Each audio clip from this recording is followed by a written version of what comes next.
नोंथांमोननि सिगाङाव नेचार पाब्लिकेसनाव लाबोना होफैदों गुबुन गुबुन रोखोमनि खौरांफोर। दिनैनि बे खौरांफोराव नुनो मोनगोन नोंथांमोनहा ओनसोल, हारि, हादोर, मुलुग बा साख्रि बाख्रिनि सोमोन्दै। दा बेयाव नोंथांमोना फैदो फारियै नुलांदिनि नायलांदिनि। आसाम पुलिसाव साख्रि ओंखारदों। बेयाव मेट्रिक पास आरो 8 पासनिनो साख्रि जागोन। दा बेयाव नुनो मोनदों नोंथांमोनहा साख्रिनि मुङा जादों जेल वार्डार। दा बेवहाय नुनो मोनदों साख्रिनि भेकेन्सिया जाहैबाय गासै 173 दङ। गाहाय आइजोनि थाखाय 20 आरो हौवाफोरनि थाखाय 153 पस्ट दङ। दा बेवहाय केटेगरि हिसाबै बाहाय आं नोंथांमोननि दिन्थिनाय जायाखै। बाहाय नुनो मोनदों एडुकेसनेल क्वालिफिकेसन हिसाबै मेल हिसाबै बा हौवाफोरनि थाखाय मेट्रिक पास जागोन, नाथाय हिन्जावफोरनि थाखाय 8 पास जाबानो जागोन। बेथननि बेलायाव 14,000निबो बारा, स्टार्टिं 40,000।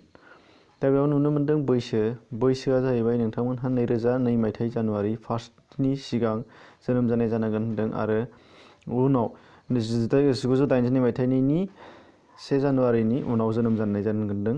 दा बिनिनो एज हिसाबै लायोबा 18 to 30 इयार्स जायो, नाथाय STP हिसाबै जोंहा 5 इयार्स रिलेक्सेसन मोनगोन, अब्ला 38 + 5 जागोन। बाहाय नोंथांमोनहा साख्रिनि गासै डिटेल्स आरो एप्लाइ खालामनायनि लिंकखौ डिसक्रिपसनाव होनाय जादों।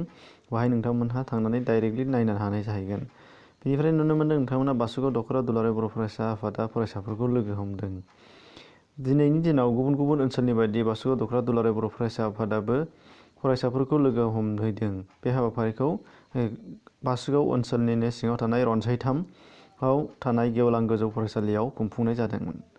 नोंथांमोना नुनो मोनदों नेचार पाब्लिकेसन। बेयाव आरो गुबुन गुबुन खौरां नोंथांमोनहा उनाव नुबावगोन।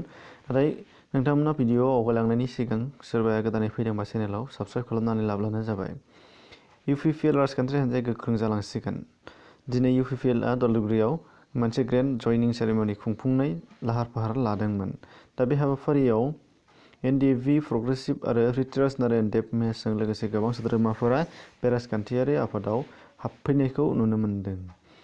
मोब्लिब बाल्बआ मा गेसजों जोङो? दा बे सोंथिखौ गोबाङानो मिथियाबो जानो हागौ, नाथाय नोंथांमोनहा दिनैनि बे भिडिअनि गेजेरजों मिथिना मोननाय जाहैगोन। मोब्लिब बाल्बआव आर्गन गेसआ हेफाजाब होयो। दा बेनि थाखायनो मोब्लिब बाल्बनि सिङाव आर्गन गेस सोफानाय जायो। दा बे आर्गन गेसनि मददजोंसो मोब्लिब बाल्बआ इलेक्ट्रिकनि मददाव जोंनाय जायो। बुहुमनि जौसिन सुबुङा बिथाङानो। सिगां समाव नोंथांमोननि थाखाय आं गुबुन गुबुन भिडिअआवबो खोन्थाखांखाबाय। दा बेयाव नोंथांमोना नुनो मोनदों बिथाङा जादों रबार्ट वाटल'। गोजौआ जादों बिथांनिया 9 फीट 11.1 इन्सि। आरो सेन्टिमिटार हिसाबै लायोबा नोंथांमोना नुनो मोनगोन 272 सेन्टिमिटार, अर्थात 2.72 मिटार जागोन।